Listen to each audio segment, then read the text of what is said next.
Le quité el boleto de $30 millones de las manos y me fui. La dejé sola en medio de la sala de la casa que yo mismo había construido, sin decir una palabra más.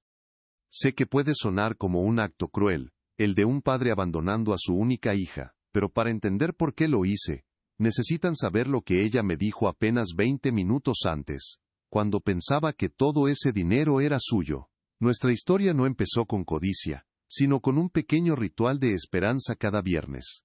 Durante 25 años, cada sacrificio que hice fue por ella, por Elena, y en un instante, vi la verdadera naturaleza de la persona en la que se había convertido.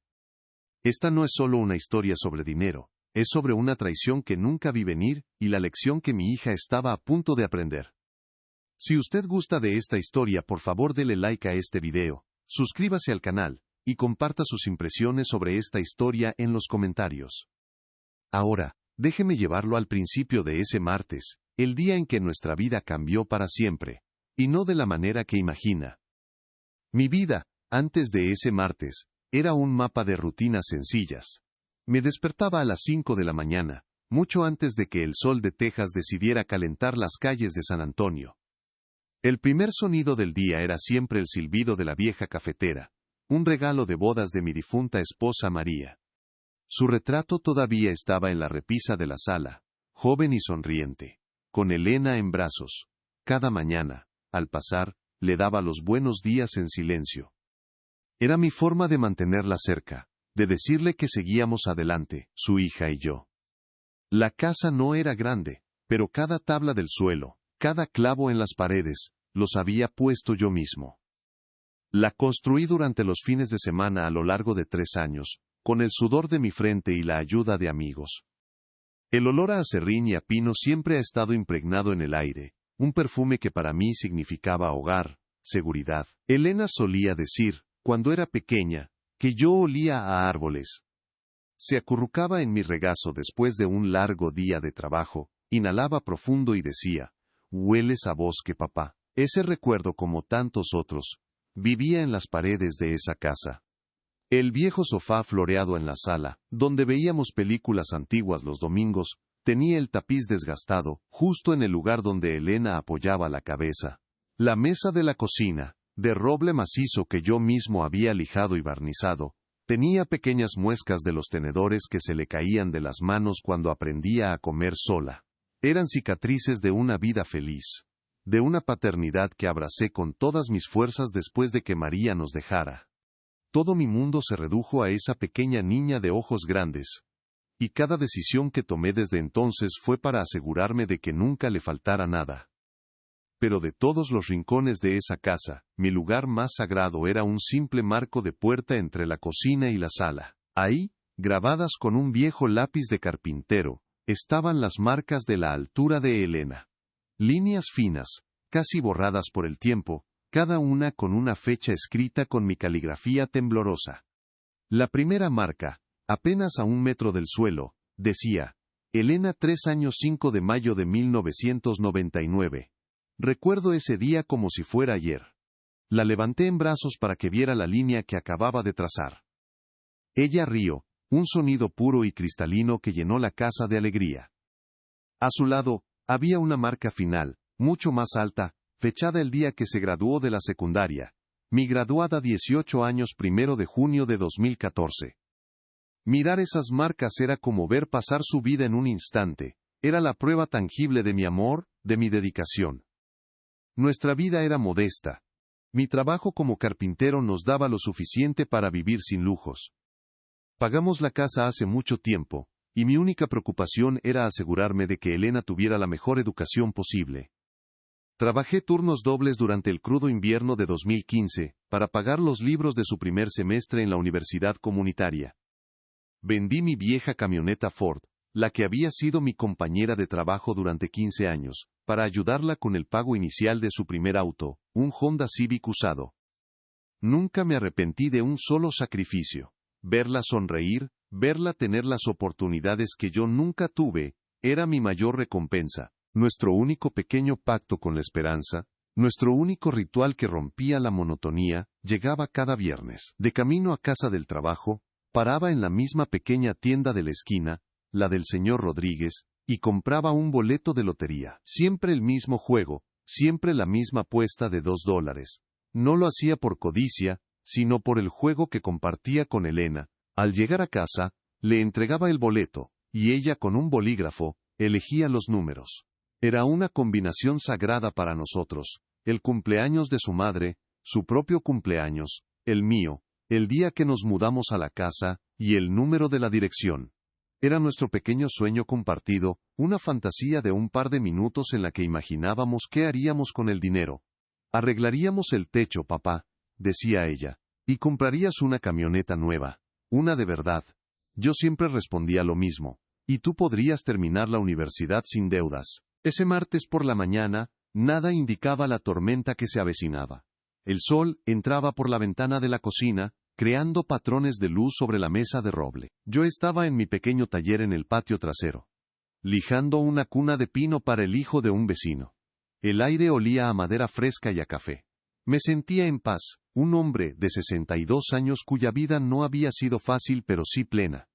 Había criado a una buena hija, tenía un techo sobre mi cabeza y trabajo que me dignificaba. No sabía que, en unas pocas horas, la persona por la que había sacrificado todo me miraría a los ojos, y me diría que ya no me necesitaba. No tenía idea de que nuestro pequeño juego de esperanza estaba a punto de convertirse en el arma que ella usaría para intentar destruir mi mundo. El cambio no fue repentino, como el estruendo de un rayo. Fue más bien como una grieta fina en una pared vieja, casi invisible al principio, pero que con el tiempo se va ensanchando, hasta que amenaza con derribar toda la estructura. Las primeras señales aparecieron unos 6 meses antes de ese martes fatídico. Elena empezó a distanciarse, no físicamente, sino de una manera más profunda y dolorosa. Nuestros domingos, que antes eran sagrados, llenos del aroma del estofado de mi abuela y de risas mientras veíamos viejas películas en blanco y negro, se volvieron silenciosos.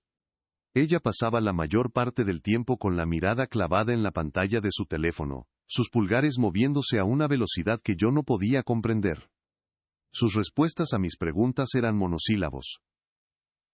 ¿Cómo te fue en el trabajo, hija? Bien. ¿Necesitas algo? No. La conexión que habíamos construido durante 25 años se estaba deshilachando, y yo no sabía cómo detenerlo. Entonces apareció Mark. Lo trajo a cenar un domingo sin avisar. Era un joven alto, con el cabello perfectamente peinado hacia atrás, y un reloj en la muñeca que probablemente costaba más que mi camioneta. Su apretón de manos fue débil, y sus ojos recorrieron mi casa con una mezcla de curiosidad y desdén mal disimulado. Es rústica, dijo una vez sobre mi casa, con una pequeña sonrisa que no llegó a sus ojos. Tiene carácter. No me gustó desde el primer momento. No era por el reloj ni por su ropa cara, era por la forma en que miraba a Elena, como si fuera una posesión, y por la forma en que ella cambiaba cuando él estaba cerca. Su risa se volvía un poco más forzada, su postura más rígida, dejó de llamarme papá frente a él. De repente, yo era mi padre. Una tarde, unas semanas después, Elena me llamó. Su voz sonaba tensa. Papá, necesito un favor. Mi corazón dio un vuelco, siempre preparado para lo peor. Claro, hija, lo que sea. ¿Estás bien? Hubo una pausa. Sí, estoy bien. Es que, necesito dinero. Sentí un pequeño alivio. El dinero se podía reponer. ¿Cuánto necesitas? ¿Pasó algo con el auto? No, el auto está bien. Necesito $800. Me quedé en silencio un momento, haciendo cuentas mentales. $800. Era casi todo lo que había ahorrado para las tejas nuevas del techo que tanto necesitábamos antes de la temporada de lluvias. Es una cantidad considerable, Elena. ¿Para qué es? Su tono se volvió defensivo. Mark y yo vamos a ir a Cancún el próximo mes. Encontramos una oferta increíble, pero tenemos que reservar hoy. Es solo un fin de semana largo. Nunca le había negado nada, pero algo en su petición me dolió. No era una emergencia, no era para sus estudios ni para una necesidad. Era para un lujo, un capricho. Recordé los inviernos en los que trabajé horas extra en el frío, con las manos entumecidas, para que ella pudiera tener libros nuevos. Recordé haber comido frijoles y arroz durante una semana para poder comprarle el vestido de graduación que tanto quería. Tragué saliva, el nudo en mi garganta se sentía como una piedra. Está bien, hija, le dije mi voz más baja de lo normal. Pasa por la casa después del trabajo. Te lo daré. Gracias, papá. Eres el mejor, dijo rápidamente y colgó antes de que yo pudiera decir nada más. Esa noche, cuando vino a buscar el dinero, apenas entró. Se quedó en el umbral, con el motor del auto de Mark sonando en la calle. Le entregué el sobre con los 40 billetes de $20. Ella lo tomó, lo metió en su bolso sin contarlo y me dio un beso rápido en la mejilla. Olía un perfume caro que no reconocí. Mientras se daba la vuelta para irse, pasó junto al marco de la puerta de la cocina, donde estaban grabadas las marcas de su crecimiento.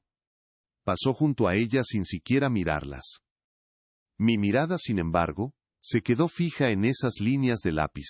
Un mapa de su infancia, cada una un testamento de un amor que ahora se sentía extrañamente unilateral. Me dije a mí mismo que era una fase, que era la influencia de ese muchacho.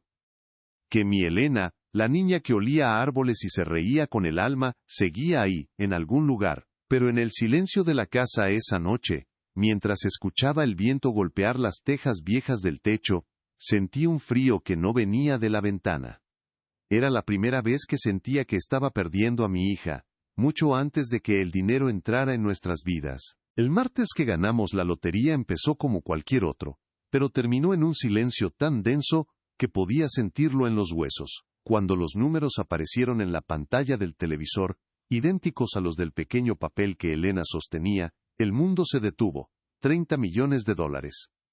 Por un instante, fuimos solo un padre y una hija, abrazados en medio de la sala, riendo y llorando al mismo tiempo. El sonido de nuestra alegría rebotaba en las paredes de madera que yo mismo había levantado. Vi un futuro claro como el agua, el techo finalmente reparado, una camioneta nueva para reemplazar la que vendí por ella, y la paz de saber que mis manos, viejas y cansadas, podrían por fin descansar.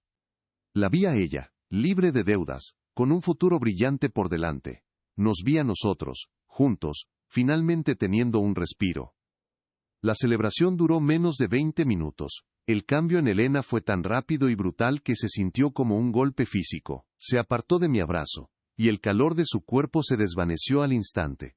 Su espalda se enderezó, y sus ojos, que momentos antes brillaban con lágrimas de felicidad, se volvieron fríos, calculadores.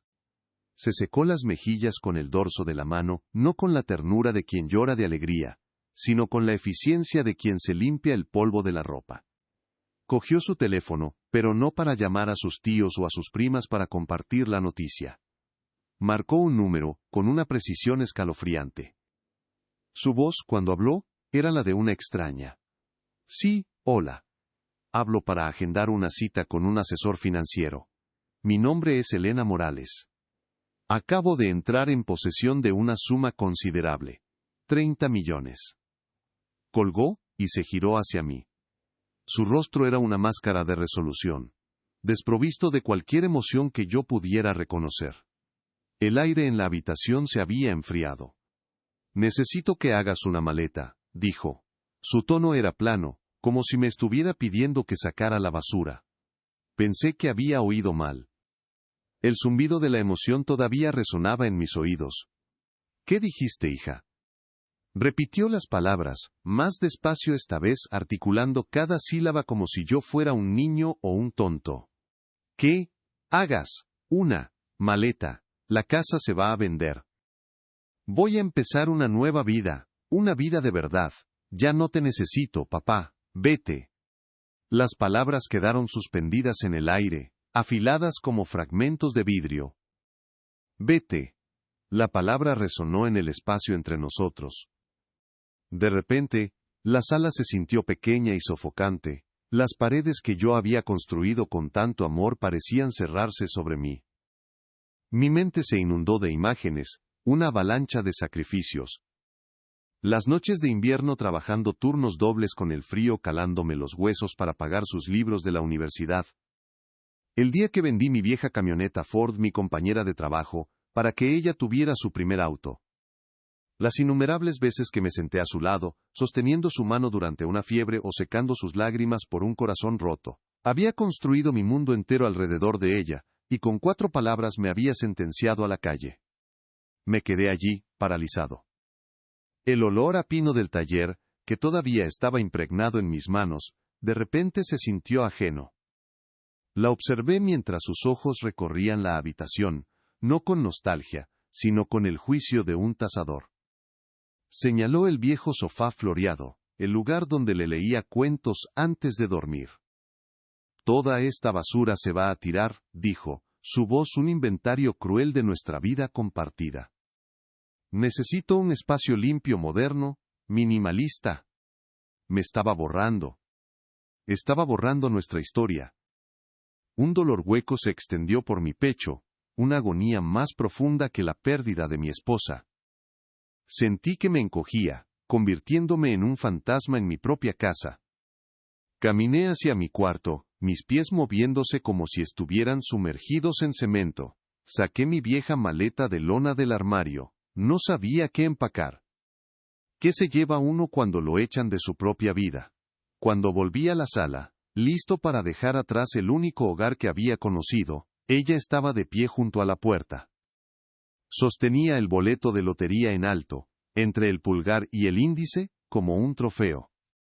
Su rostro mostraba una sonrisa triunfante y cruel. «Mira esto, papá», se burló, con un brillo feo en los ojos. $30 millones. El comienzo de mi verdadera vida. Fue en ese preciso instante que algo dentro de mí cambió. El shock y el dolor se solidificaron, transformándose en una calma helada, una claridad nacida de la devastación más absoluta. El temblor de mis manos se detuvo, la miré directamente a los ojos y logré esbozar una pequeña y triste sonrisa, la primera expresión real que había mostrado desde su traición. «Hija», dije, y mi voz, para mi propia sorpresa, sonó firme, sin un ápice de temblor. «¿Realmente has leído el nombre en el boleto?» Su sonrisa de suficiencia se desvaneció como la niebla al amanecer. La pregunta, lanzada en voz baja, pareció colgar en el aire, pesada e incomprensible para ella. Vi la confusión arremolinarse en sus ojos, una pequeña arruga formándose entre sus cejas. Por un instante, pareció que iba a reírse, a lanzar otra burla. Pero algo en mi quietud, en la absoluta falta de desesperación en mi rostro, la detuvo.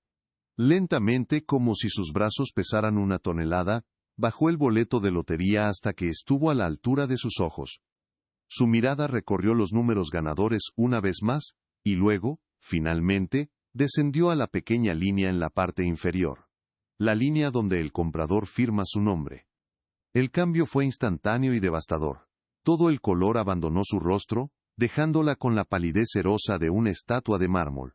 Sus labios se separaron en un jadeo silencioso, un grito ahogado que nunca llegó a encontrar voz. Sus ojos, antes tan duros y fríos, ahora estaban abiertos de par en par, llenos de un terror puro y primordial. Allí, en tinta negra y con la caligrafía firme que había usado toda mi vida para firmar permisos escolares, cheques de pago y contratos de carpintería, estaba mi nombre: Arturo Morales.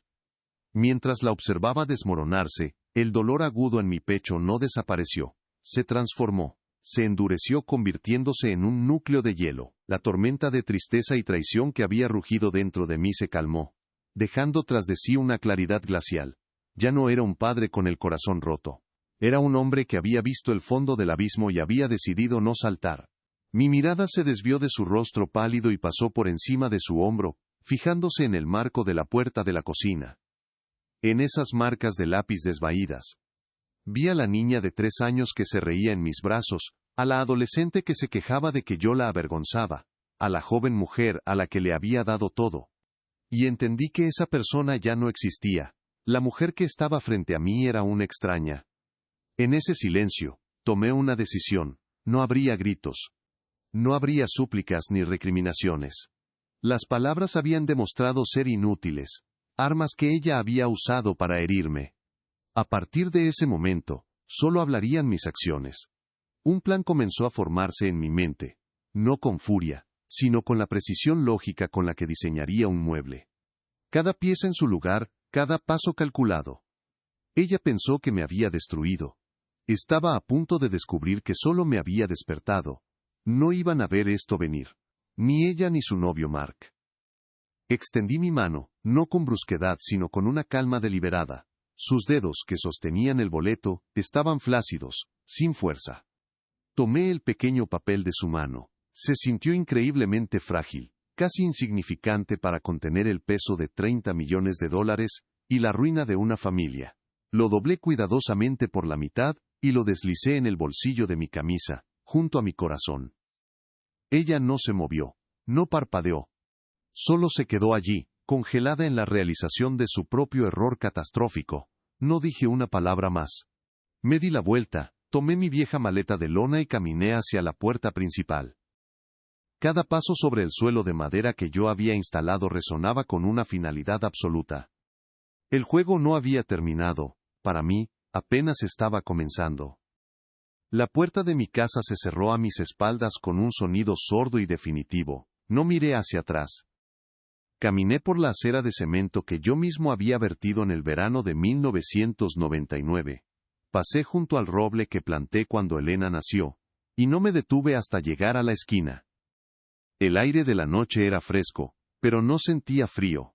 Dentro de mí, un motor que había estado inactivo durante décadas, acababa de encenderse. No conduje sin rumbo.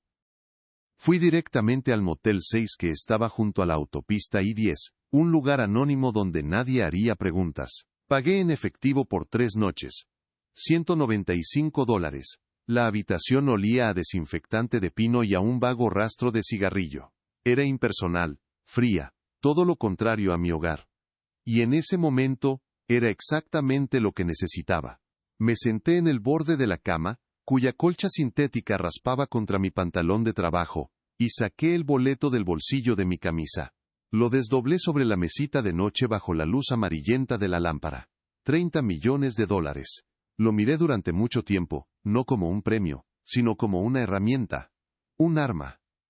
Esa noche no dormí. Vi el amanecer pintar el cielo de Texas con tonos de naranja y púrpura a través de la delgada cortina de la ventana. A las 8 de la mañana en punto, cuando el banco Wells Fargo de la calle Commerce abrió sus puertas, yo fui el primer cliente en entrar. El aire acondicionado me golpeó la cara.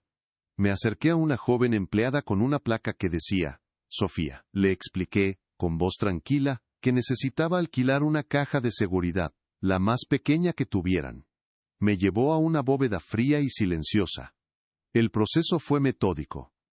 Llené el formulario 10A, presenté mi licencia de conducir y pagué la tarifa anual de $75. Sofía me entregó una llave pequeña y brillante. Juntos, abrimos el compartimiento metálico número 347. Deslicé el boleto de lotería dentro de la caja de metal, junto con el certificado de nacimiento de Elena y la escritura de mi casa, los únicos papeles que había metido en mi maleta por instinto. El sonido de la puerta de la caja al cerrarse, fue un clic metálico, rotundo. La esperanza y la traición estaban ahora bajo llave, seguras. Mi siguiente llamada fue a David, un viejo amigo del gremio de la construcción. Su voz sonaba ronca por el sueño. Arturo, ¿qué pasa? Son las 9 de la mañana. Le conté una versión resumida, que había tenido una gran suerte y necesitaba un buen abogado, uno honesto, no uno de esos tiburones de los anuncios de televisión. David no hizo preguntas.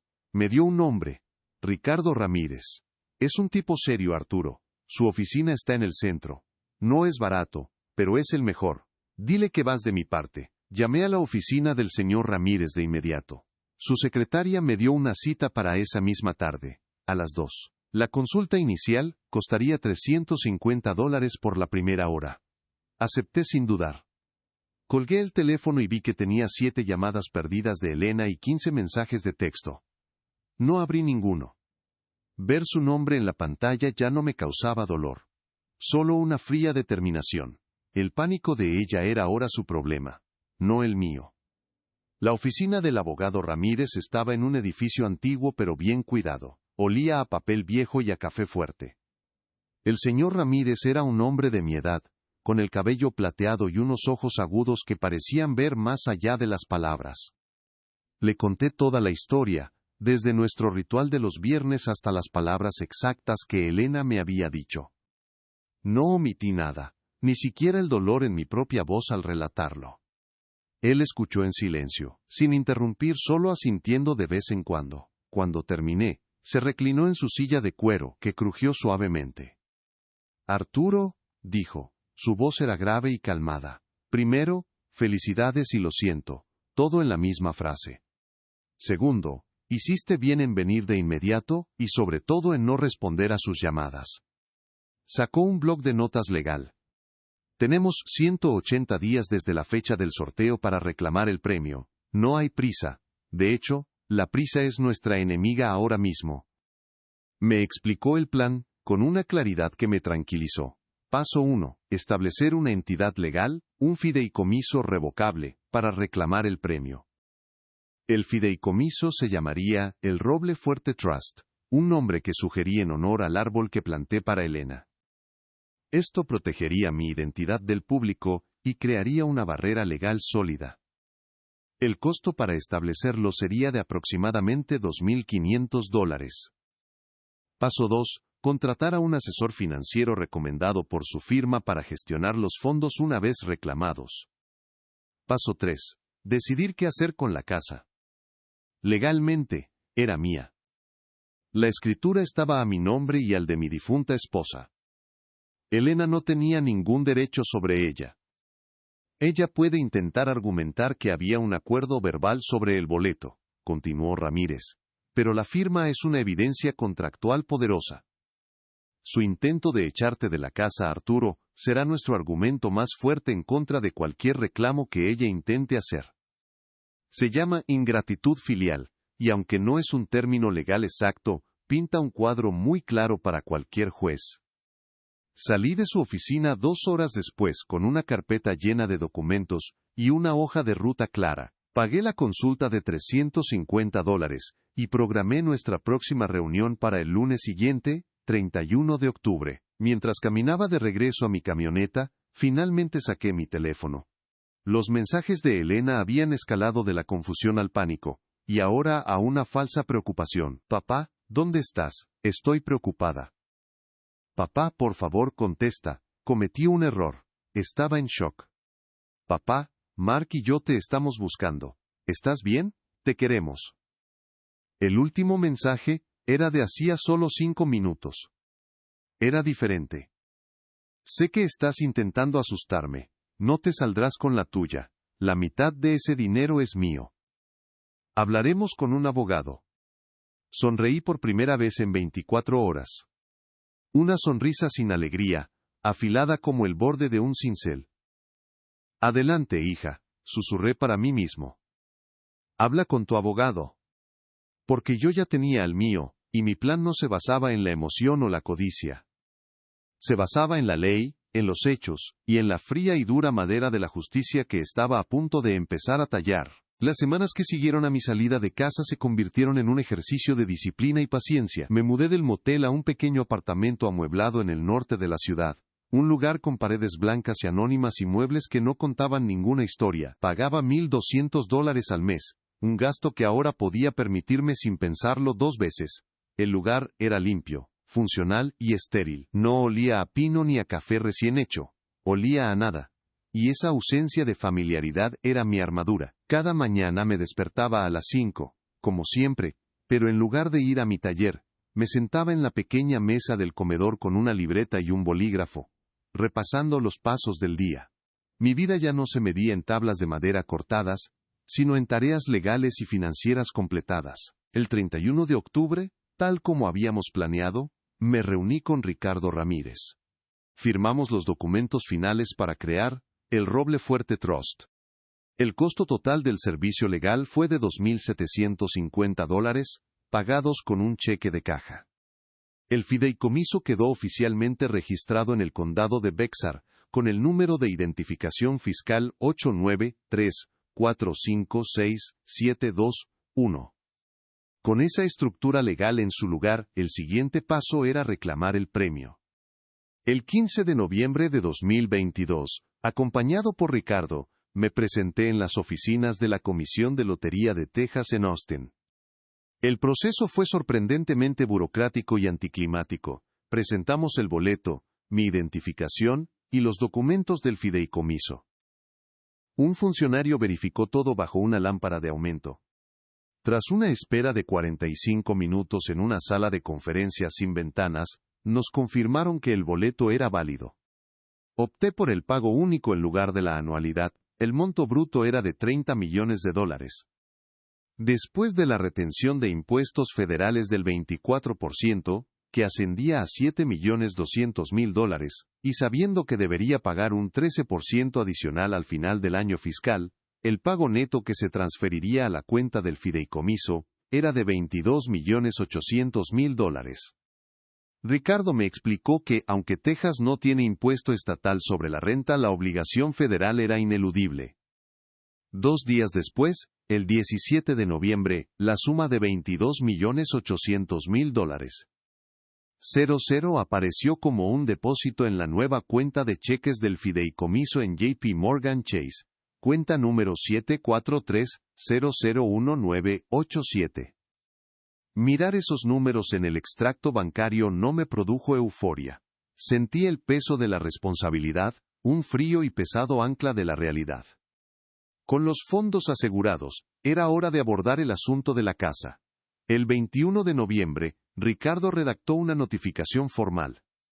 Era una carta concisa, impresa en papel grueso con el membrete de su bufete. Me la leyó en voz alta en su oficina. Estimada señora Elena Morales, por la presente se le notifica, como representante del fideicomiso, el Roble Fuerte Trust, propietario legal del inmueble ubicado en 1254 Cedar Creek Lane, San Antonio, TX 78207, que debe desalojar dicha propiedad en o antes de las 5 de la tarde del día 22 de diciembre de 2022. Su ocupación actual es sin un contrato de arrendamiento válido y por lo tanto se considera una ocupación sin derecho. La carta citaba el Estatuto de Propiedad de Texas 24005. Se envió por correo certificado, número de seguimiento 70192800009453312. Firmé la copia de la oficina con una mano firme. No sentí placer, solo una profunda y amarga necesidad. Eran las mismas manos que habían clavado el techo de esa casa, ahora firmando un documento para vaciarla de la única familia que le quedaba. La respuesta no tardó en llegar. 10 días después, el 1 de diciembre, Ricardo recibió una carta de un bufete de abogados, Davis y Finch. Representaban a Elena y a Mark. Su carta era todo lo contrario a la nuestra, larga, emocional y llena de acusaciones. Afirmaban que existía un acuerdo verbal de por vida, para compartir las ganancias de la lotería, que la compra del boleto era una empresa conjunta familiar, y que mi acción de firmarlo a mi nombre era un acto de fraude fiduciario y abuso de confianza paternal. Exigían el 50% del premio, es decir, $15 millones, y la transferencia inmediata de la escritura de la casa a nombre de Elena. De lo contrario, amenazaban con llevar el caso a los tribunales y a los medios de comunicación, pintándome como un padre cruel que le robaba el futuro a su única hija. Ricardo leyó la carta con una sonrisa casi imperceptible. Están desesperados, Arturo, están lanzando todo a la pared para ver qué se pega. Nuestra respuesta, enviada el 3 de diciembre, fue tan fría y precisa como un corte de sierra. Refutamos cada punto con hechos. Adjuntamos una copia del anverso y reverso del boleto de lotería, con mi firma claramente visible. Adjuntamos una copia de la escritura de la casa, registrada en el condado de Bexar, documento número 9811245, que me nombraba a mí y a mi difunta esposa como únicos propietarios. Y lo más importante, incluimos mi declaración jurada, notariada y firmada que detallaba la conversación de esa noche. Citaba las palabras exactas de Elena: la casa se va a vender, ya no te necesito, papá, vete. La carta concluía secamente: cualquier intento de difamar a nuestro cliente será respondido con una demanda por calumnia. La fecha límite de desalojo del 22 de diciembre no es negociable. Mientras la batalla legal se desarrollaba en un intercambio de papeles, Yo comencé a construir mi nuevo futuro. Me reuní con un asesor financiero recomendado por Ricardo, un hombre llamado James Peterson. Juntos, estructuramos un plan de inversión conservador. El 80% del capital, $18.240.000, se colocó en una cartera diversificada de bonos municipales y fondos indexados de bajo riesgo. El resto quedó en activos más líquidos. Pero mi decisión más importante no tuvo que ver con la acumulación de riqueza. Le pedí a James que me ayudara a establecer una fundación. El 10 de diciembre, firmé los documentos para crear la Fundación Educativa María Morales. Asigné un capital inicial de $1 millón para establecer un fondo de becas perpetuo. El fondo otorgaría cada año 2 becas completas, de $15,000 cada una, a estudiantes de bajos recursos que quisieran estudiar carpintería o algún otro oficio en el San Antonio College. Era una forma de honrar a mi esposa y de devolver algo a la comunidad que me había dado trabajo durante 40 años. Era mi manera de demostrar que el dinero, en las manos correctas, podía construir, no solo destruir. La fecha límite del 22 de diciembre se acercaba como un tren lento pero imparable. No había recibido más comunicaciones de su abogado. El silencio era tenso, pesado. El día 20, a solo 48 horas del plazo, mi teléfono sonó. Era Ricardo. Arturo, buenas tardes. Acabo de recibir una llamada del abogado Davis. Están entrando en pánico. Quieren una reunión. Quieren negociar un acuerdo de salida. Ofrecen renunciar a cualquier reclamo sobre el premio si les das la casa y $100,000.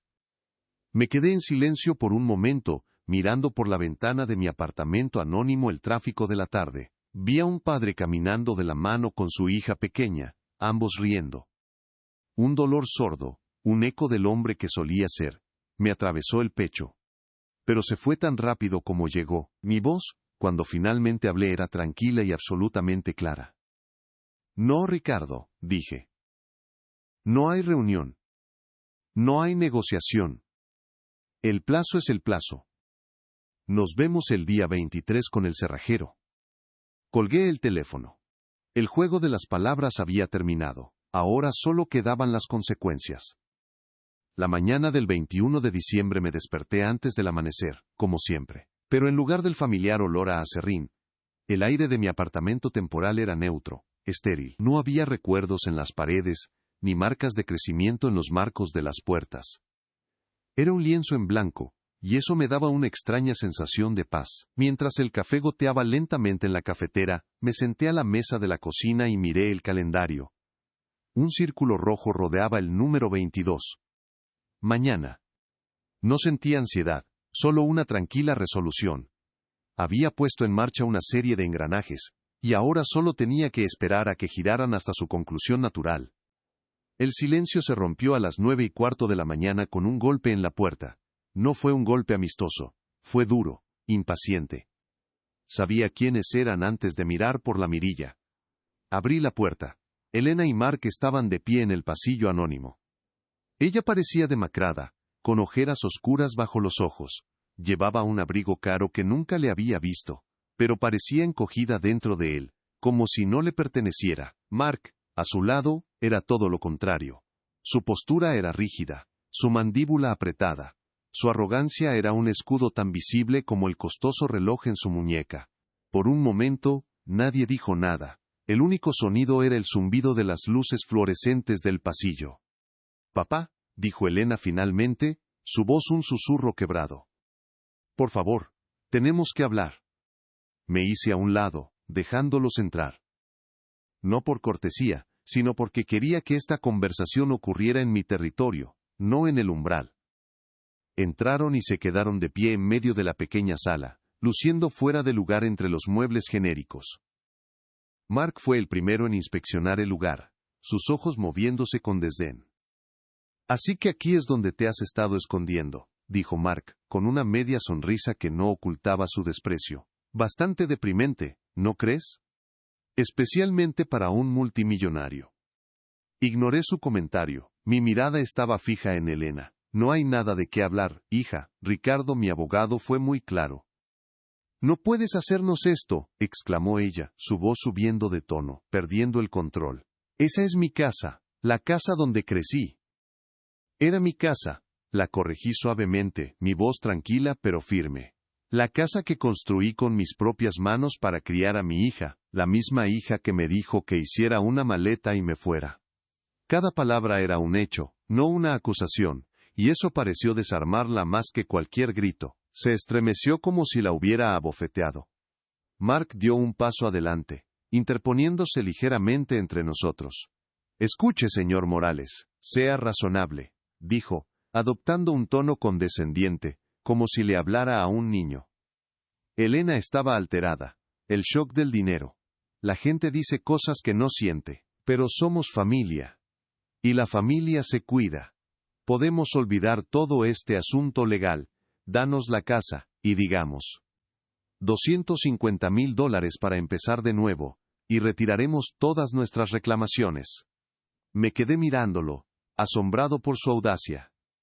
Estaba negociando con los recuerdos de mi vida como si fueran mercancía. Vi sus manos suaves y cuidadas, y luego miré las mías, llenas de cicatrices y callos de 40 años de trabajo. Estas manos habían construido una vida. Las suyas solo sabían cómo tomar. «No hay nada que negociar, Mark», dije, dirigiéndome a él directamente por primera vez. «Usted no es parte de esta familia». Su rostro se ensombreció. La máscara de falsa amabilidad se desvaneció, revelando la fea codicia que había debajo. «No te atrevas a hablarme así, viejo. Tú no sabes nada sobre el dinero. Lo vas a desperdiciar en estupideces. Elena y yo, nosotros tenemos planes. Inversiones. Un futuro. Un futuro del que tú no eres parte. La mitad de ese dinero le pertenece a ella moralmente, y lo sabes». «Lo único que sé», respondí, mi voz bajando a un nivel casi inaudible pero cargado de peso, «es lo que escuché a mi hija decirme. Lo único que importa es mi firma en ese boleto, y mi nombre en esa escritura. La fecha límite para desalojar la propiedad es mañana, 22 de diciembre, a las 5 de la tarde. Si sus pertenencias no han sido retiradas para entonces, serán consideradas abandonadas». Elena soltó un sollozo ahogado. «Papá, no. Por favor», suplicó, las lágrimas finalmente corriendo por su rostro. «Fue Mark. Él me dio la idea. Yo no quería». «Cállate, Elena», espetó Mark, girándose hacia ella con una furia helada. Su máscara se había hecho añicos por completo. La miró con un desprecio tan puro que me heló la sangre. «No seas débil. No ahora». Luego se volvió hacia mí, sus ojos inyectados en sangre. «Vas a lamentar esto. Haremos de tu vida un infierno. Iremos a la prensa, a cada canal de televisión. Contaremos la historia del padre cruel que le robó la fortuna a su única hija. Cuando terminemos, todo San Antonio te odiará». No respondí, simplemente me quedé allí. Un viejo carpintero en un apartamento alquilado, observando cómo el hombre que había corrompido a mi hija se consumía en su propia rabia. Vi a Elena encogerse ante su ira, y en ese instante, sentí una punzada de lástima por ella. No por su pérdida de dinero, sino por la prisión en la que se había metido voluntariamente. Había cambiado una casa construida con amor por una jaula dorada con un guardián cruel. Lentamente, caminé hacia la puerta y la abrí. «Esta conversación ha terminado», dije en voz baja. «Les pido que se vayan ahora». Mark me lanzó una última mirada llena de odio antes de agarrar a Elena bruscamente por el brazo y arrastrarla hacia la puerta. Ella me miró por encima del hombro, su rostro una máscara de lágrimas y desesperación, sus labios formando la palabra papá, una última vez. No le devolví la mirada. En su lugar cerré la puerta suavemente y eché el cerrojo. El clic del metal encajando en su lugar fue el sonido más definitivo que había escuchado en semanas. Me apoyé contra la madera fría de la puerta, escuchando sus pasos furiosos alejarse por el pasillo. No sentí victoria. No sentí alegría. Solo el peso de una puerta cerrándose para siempre, y la certeza de que, a veces, la justicia no es un acto de venganza, sino un acto de supervivencia. El 23 de diciembre amaneció gris y frío, el cielo de San Antonio cubierto por una capa de nubes densas que prometían una lluvia que nunca llegaba. Conduje mi vieja camioneta, la que había comprado de segunda mano después de vender la Ford, por las calles familiares que llevaban a mi casa. Cada giro, cada árbol, era un recuerdo. Pero no sentía nostalgia, solo una pesada quietud. A una cuadra de distancia, estacioné y esperé. A las 9 en punto, el sedán negro de Ricardo Ramírez se detuvo detrás de mí, seguido por una furgoneta blanca con el logo de Alamo Lucky Key. Ricardo y un hombre corpulento con un maletín de herramientas se bajaron y caminaron hacia mí. ¿Listo, Arturo?, preguntó Ricardo, su aliento formando una nube blanca en el aire frío. Asentí, sin decir una palabra. Juntos caminamos la última cuadra. Mi corazón no latía más rápido. Se sentía como una piedra en mi pecho, pesada y firme. Al doblar la esquina, la vi. Mi casa. Y frente a ella el auto de Mark, un BMW plateado que desentonaba con el resto del vecindario. Unas cuantas cajas de cartón estaban apiladas descuidadamente en el porche, como una ocurrencia tardía. La puerta principal se abrió de golpe antes de que llegáramos a la acera. Mark salió, seguido por Elena. Su rostro estaba hinchado de llorar, pero la expresión de Mark era pura furia. «¡No pueden hacer esto!», gritó, su voz rasgando el silencio de la mañana. Apuntó con un dedo tembloroso hacia mí. «Esta es una propiedad en disputa. No tienen derecho a cambiar las cerraduras». Ricardo dio un paso al frente, interponiéndose entre Mark y yo. Su calma era un muro de piedra. «Señor, su abogado fue notificado. La fecha límite para desalojar la propiedad fue ayer, 22 de diciembre, a las 5 de la tarde. Han pasado 16 horas. Según la ley de Texas, mi cliente, el señor Arturo Morales, propietario único de este inmueble, tiene todo el derecho de asegurar su propiedad. Por favor, retiren sus pertenencias restantes del porche y abandonen el lugar. Vamos a demandarlos hasta que no les quede un centavo», espetó Mark. Su mirada se desvió hacia mí, llena de veneno. «¿Crees que te saldrás con la tuya, viejo? Disfruta tu dinero solo, porque es lo único que tendrás. Morirás solo en esta estúpida casa». Me quedé en silencio, observándolo. Sus palabras ya no me herían. Eran el ruido de un animal atrapado, furioso e impotente. Fue entonces cuando Elena habló, su voz apenas un susurro roto. «Papá, por favor». Sus ojos se encontraron con los míos, y por un segundo, vi a la niña que había criado, a la niña cuyas alturas había marcado con lápiz en el marco de la puerta. «¿A dónde iremos?». Esa pregunta, tan simple y tan tardía, colgó en el aire frío. Mi mirada se desvió hacia ese marco de puerta, visible desde donde estaba parado. Vi las líneas desvaídas, un testamento de un amor que ella había decidido que no valía nada.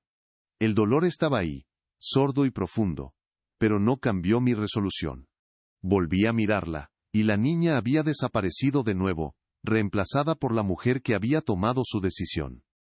«Esa es una pregunta que debiste hacerte antes de decirme que hiciera una maleta», respondí, mi voz sin inflexiones. «Elegiste una nueva vida, Elena. Esta es. Este es el comienzo». Hice un gesto al cerrajero. «Por favor, proceda». El hombre, que había permanecido en silencio, asintió y se dirigió hacia la puerta principal. El momento en que su taladro tocó la cerradura, el agudo zumbido metálico pareció romper un hechizo. La furia de Mark explotó. Se abalanzó hacia el cerrajero, pero Ricardo, sorprendentemente rápido para un hombre de su edad, le bloqueó el paso. «Le aconsejo que no haga eso, señor. El siguiente paso sería llamar al sheriff del condado de Bexar, y créame, eso complicaría mucho su situación». Mark se detuvo, su pecho subiendo y bajando. El sonido del taladro continuaba, implacable, perforando el metal de la vieja cerradura. Cada vuelta de la broca era un segundo que se llevaba su falso poder. Finalmente se dio cuenta. Lo vi en sus ojos. La comprensión de que había perdido. El juego había terminado. Su rostro se contorsionó en una máscara de fealdad. Se giró bruscamente hacia Elena, su desprecio ahora dirigido completamente a ella. «Esto es tu culpa», le siseó, su voz un escupitajo de veneno. «Te lo dije. Te dije que era un viejo terco y estúpido, pero no, tenías que ponerte sentimental. 30 millones de dólares, Elena. Los teníamos, y los perdiste por ser una niñita débil y llorona. No esperó una respuesta. Se dirigió a su BMW, abrió la puerta de un tirón y se metió dentro. El motor rugió, y salió de la acera con un chirrido de neumáticos, dejando a Elena sola en el césped, rodeada por las pocas cajas que contenían los restos de la vida que había intentado robar. Se quedó allí, inmóvil, mientras el sonido del auto de Mark se desvanecía en la distancia. El taladro se detuvo. El cerrajero sacó la vieja cerradura y comenzó a instalar la nueva. Elena se desplomó sobre las rodillas en el césped húmedo, su cuerpo sacudido por sollozos silenciosos. No la miré. Mantuve mi vista en la puerta de mi casa. Unos minutos después, el cerrajero se enderezó y le entregó un juego de llaves nuevas a Ricardo, quien a su vez me las pasó a mí. Eran frías y pesadas en mi mano. La casa es suya de nuevo, Arturo, dijo Ricardo en voz baja. Caminé por el sendero, pasé junto a la figura arrodillada de mi hija sin decir una palabra, y metí la llave nueva en la cerradura. Giró suavemente, con un clic satisfactorio y terrible. Abrí la puerta. El familiar olor a pino y a recuerdos me recibió. Entré, con Ricardo siguiéndome, y cerré la puerta a mis espaldas. El sonido final no fue un portazo, sino un cierre suave y definitivo, que dejó el pasado afuera, en el frío. Los días que siguieron no trajeron una explosión de alegría, sino una calma profunda y expansiva, como la superficie de un lago después de una tormenta. La casa al principio se sentía demasiado grande, demasiado silenciosa. El eco de mis pasos sobre el suelo de madera era el único sonido que rompía la quietud. Caminé por las habitaciones, notando los espacios vacíos que habían dejado. Se llevaron el televisor de pantalla plana, la cafetera nueva, y algunos muebles que Mark había insistido en comprar. Pero no se llevaron el alma de la casa. No pudieron. El viejo sofá floreado seguía allí, el roble macizo de la mesa de la cocina seguía firme, y el olor a pino y a trabajo honesto seguía impregnado en las paredes. Mi hogar, herido pero intacto, me estaba esperando. Pasé la primera semana en una especie de ritual de purificación. Abrí todas las ventanas, dejando que el aire fresco de diciembre barriera los últimos vestigios de su presencia. Lijé y volví a barnizar la mesa de la cocina, borrando las marcas de agua que habían dejado sus vasos descuidados. Reparar el techo, que había sido una excusa para tantos sacrificios, se convirtió en mi primer proyecto. Contraté a un equipo, pero no pude evitar subir a la escalera yo mismo, sintiendo la familiaridad de un martillo en mi mano, colocando las tejas nuevas bajo el sol de Texas. Con cada clavo, sentía que estaba asegurando no solo mi techo, sino mi futuro. Sin embargo, había un fantasma que no podía simplemente ventilar. Durante días, evité mirar el marco de la puerta entre la cocina y la sala. Sabía que las marcas de lápiz seguían allí. Un mapa de un viaje que había terminado en un precipicio. Eran un recordatorio constante de la niña que amé, y la mujer que me traicionó. Una tarde, después de terminar el trabajo en el techo, finalmente me armé de valor. Me paré frente a ellas, mis dedos rozando la línea más baja, la de sus 3 años. El recuerdo era tan vívido que dolía, su risa resonando en el silencio. Por un momento la ira y el dolor amenazaron con ahogarme. Pensé en tomar un hacha y arrancar el marco de la pared, pero no lo hice. La rabia no construye nada. Fui a mi taller, el santuario donde mis manos siempre habían encontrado un propósito. Regresé no con un hacha, sino con un pequeño bloque de lijado y una hoja de papel de lija de grano fino. Con una lentitud ceremonial, comencé a lijar el marco de la puerta. El movimiento era suave, rítmico, casi una caricia. No estaba borrando a la niña que fue. Estaba liberándome del dolor que su memoria me causaba ahora. El polvo fino de madera y pintura vieja flotaba en el rayo de sol que entraba por la ventana, como cenizas de un pasado que se desvanecía. Lijé hasta que la madera de pino quedó limpia, desnuda, su veta dorada expuesta a la luz. Cuando terminé, el marco estaba liso, sin rastro de las líneas que habían medido una vida. No sentí un vacío, sino una liberación. La casa ya no era un museo de lo que había perdido. Era, una vez más, un lienzo en blanco. Mi lienzo. Esa noche, me senté en mi viejo sofá, mirando el marco de la puerta ahora limpio. La casa se sentía diferente. Se sentía mía de una manera que no había sentido en años. Ya no era solo el padre de Elena, era Arturo Morales de nuevo, un hombre con un futuro. Pensé en la fundación que había creado, en los jóvenes carpinteros que recibirían una oportunidad gracias a un boleto de lotería, y a un corazón roto. Pensé en la nueva camioneta que me compraría la próxima semana no por lujo, sino por la dignidad del trabajo. El dinero no me había cambiado.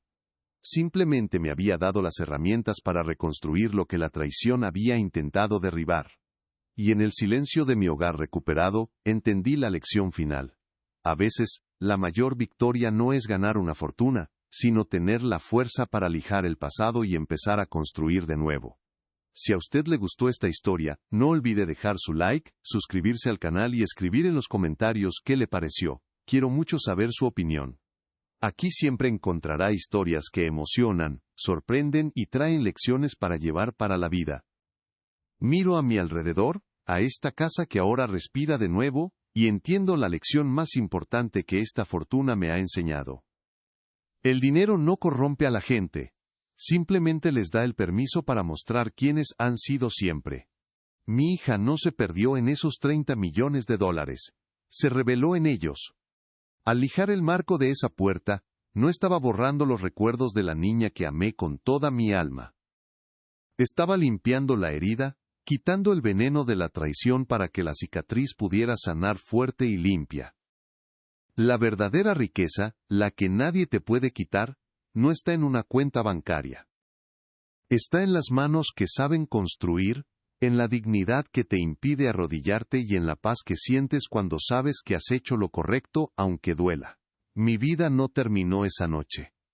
Renació sobre cimientos más sólidos. Ahora, con cada beca que la Fundación María Morales otorga, con cada mueble que sale de mi taller, estoy construyendo un legado más fuerte que cualquier rascacielos. Un legado de respeto, trabajo y resiliencia. No es una historia de venganza, sino de recuperación. Es la prueba de que un hombre puede perderlo todo, y aún así, encontrar la manera de construir algo nuevo y más valioso. Si a usted le gustó esta historia, no olvide dejar su like, suscribirse al canal, y escribir en los comentarios qué le pareció. Quiero mucho saber su opinión. Aquí siempre encontrará historias que emocionan, sorprenden, y traen lecciones para llevar para la vida.